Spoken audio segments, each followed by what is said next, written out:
Hello.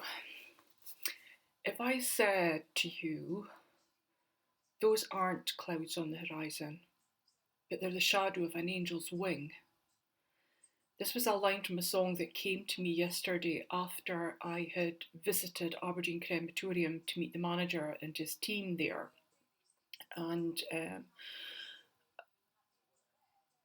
I had been discussing with them how acutely aware we all were of the importance of attending a funeral service and actually being there physically, and how that was a significant part in our culture of the beginning of the grieving process, but also the farewell and the opportunity to say those goodbyes, to spend some time again with that person and their memories, and to offer your warmth and support to those who are in deep mourning.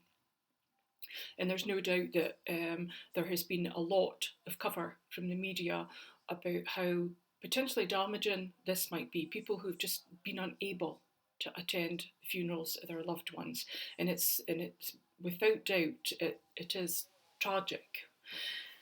But talking with Angus yesterday, I began to realise that, as with most things, we are survivors.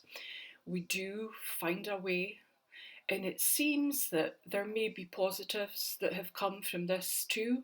We've concentrated a lot on the negatives, and there's a very clear reason for that. It's been a particularly tough year, almost a year and a half now, for people. But there have been situations that have caused people to be more innovative and flexible, agile, and technology has played a role in that. We've been able to embrace that and bring it into the funeral space in a far bigger way than we have done before. It means that hundreds of people can be online attending a funeral in a virtual way. And also, those are people who may have found it impossible to attend the funeral anyway because of location or mobility issues. We can also have the opportunity to set up socially distanced, safe, small hubs in, for example, care homes, that once again allows people who may have been excluded from that service to be there, and for it to be streamed live and have their sense of presence at an important time.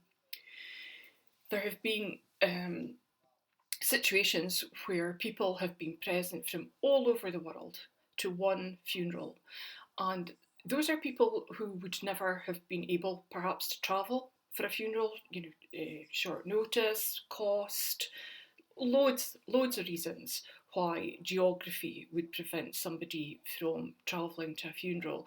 Angus told me about being able to have a Canadian piper play for a family member at a funeral in Aberdeen, and equally having a piper playing in Aberdeen being live streamed around the world. Those were things that probably wouldn't have come into the framework for the funeral beforehand, but the inclusivity of that is just tremendous, and the ability for people to feel that they have indeed attended that funeral. I myself have attended an online funeral during this time, and can honestly say that the way things are set up, you just feel that you're in the row behind the one that you can see. The cameras are positioned so sensitively and unobtrusively that there is a real sense that you are in the room. And if you're fortunate enough to be able to stream that to a large TV, then that can be increased upon. Um, there have also been other things that have crept in as alternatives, as we've been obviously disallowed to have gatherings after the funeral, which had become very much traditional, the funeral tea or the wake.